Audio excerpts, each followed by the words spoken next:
What's up, Cougar fans? Welcome to another edition of CUC Coach's Weekly Softball. Coach, how you doing? I'm doing well, thanks. Well, it was a busy week for your team. You guys played 6 games, walked away 3-3, so a pretty solid week for your team. How you feeling overall? Tired. I don't think I'm the only one. I think our players are that way too, but this is the time of the season when it's going to be that way.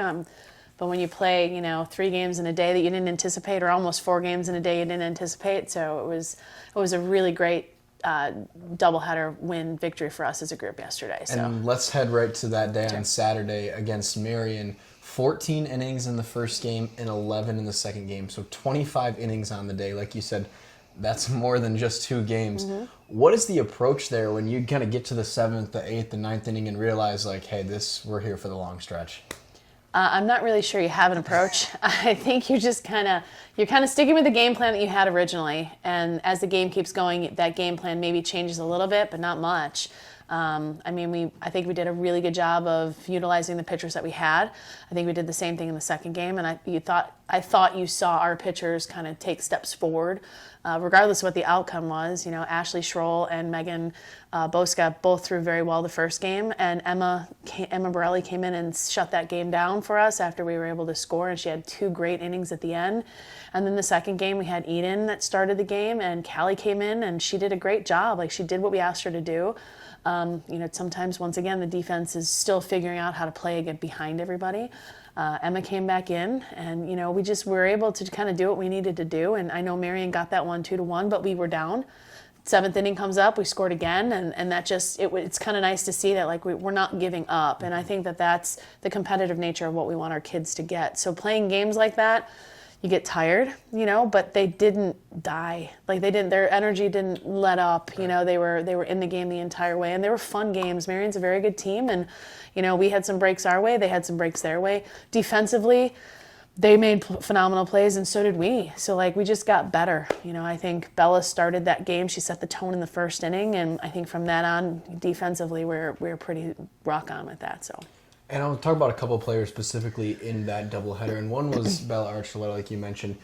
She had a season high with 5 assists on Saturday. And then Jessica Gang had a season high, career high, 5 hits in that first game. And as far as we know, Becky Peroni, in recent history for your squad, is the only Cougar with 5 hits. So just good performances, both season highs for both of those players in that day. Well, Arissa Santos had 5 in that game too. We had 15 hits in the 2 of them, and Jess probably would have been 6 for 6 if I hadn't have had her sacrifice bunt, but she did her job. That's what, being a good teammate is, and understanding the game. So, like I said, Bella started that. We made a play, they've got speed, we made the play right off the bat, and that set the tone. Swing-wise, Jess was able to make, good contact the very first at bat, the very first inning, and she had good timing, good rhythm, everything was there.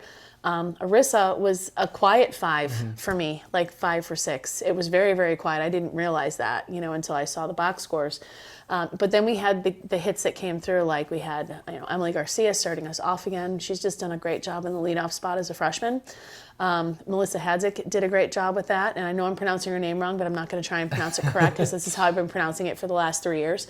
It was nice. We had people move players, move runners, and when we weren't able to score defensively, we just made some great plays. We really did. So. Let's move to Sunday, doubleheader against El Verno, and you walked away with 2 victories in that day, 14-1 and then 7-4. And let's talk about your pitching staff, because you went without Ashley Schroll on Sunday. So what does that say about your staff to be able to navigate and get 2 victories without Schroll? Well, I think it started in Aurora, and I know we lost 2 games to Aurora, but we really, that second game was not indicative of what their approach was. I think they started to learn a little bit on that day. That's the entire staff. It's not just Ash. It's the entire staff. And then you saw that come to fruition on Saturday, and that just kept building. And when they were able to get out of innings and they had defense behind them, and then we had some hitting that happened, that it was the hitting for both teams that wasn't timely. We had balls in play, we just didn't get the timely hit. So on Sunday we had the timely hit, and Alverno's a much improved team, and you can never, they took a game from Aurora last week as well, so no team in our conference is someone that you can look past ever. And so, I thought our kids came out with, after being tired and being at the field for, on the bus, we were gone for 14 hours on Saturday. all teams go through it. You just kind of deal with it, but then you're turning around and getting back on the bus and doing it again. And I thought they came out with good energy. I think they were tired, but they pushed through it. We were able to jump on them quickly in the first inning, which I think was where we had some timely hits that came in. We found the holes a little bit more on Saturday or on Sunday.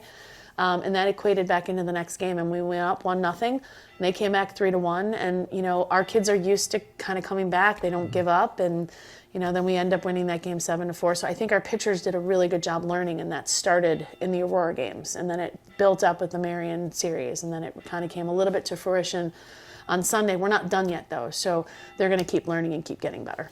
And one last player before we move on from the weekend, Haley Goldsby in the Alverno doubleheader.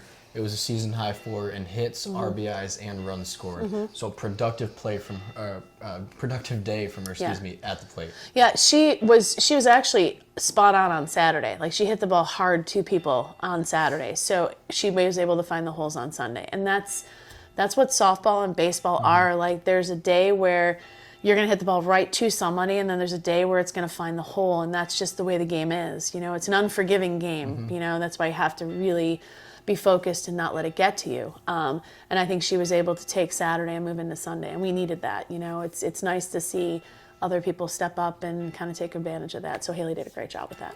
You've got several more opportunities this week. You're going to play non-conference against Lake Forest, and then you've got Lakeland and Benedictine in this weekend. And Lakeland's going to be your senior day. So yes. What can you say about this group of seniors that have led you the last few years in this season as well? I think the maturity level, just being able to watch, that's the nice part about being able to coach, is you get to see someone come in that's a 17-year-old kid, and then when they leave here, they're 21, 22, sometimes 23, a little closer to that 25 mark. But you get to see them grow, from freshman year to sophomore year, from sophomore year to junior year. And I think this group, which is Alyssa and Gina and Bella and Nikita, I just think that they've done a really great job of understanding what our philosophy is, buying into it, and never giving up on it. And I think that they've seen it. We had a little bit of a rough stretch, and now we're kind of moving past that, and that's really the work that they're putting in with our young kids and being present and just talking with them. And we had a fun practice last Thursday, and it was led by the seniors. Bella, Alyssa, and Gina were all pretty competitive on that day, and Bella won, so Bella's team won on that day. So Dunkin' Donuts for that group. Nice. But you could see that. And I think that them being able to have fun and enjoy that kind of moved into the weekend. And I think their leadership has been pretty good. Well, we look forward to this week. Hopefully your team can snag a few more wins to inch closer to a postseason berth. Congratulations on a successful past week. Thank you. You're welcome. Thanks. For more information on CUC Softball, head to cucougars.com. Coach, thanks for being here. Thanks a lot, Troy. Roll Cougs.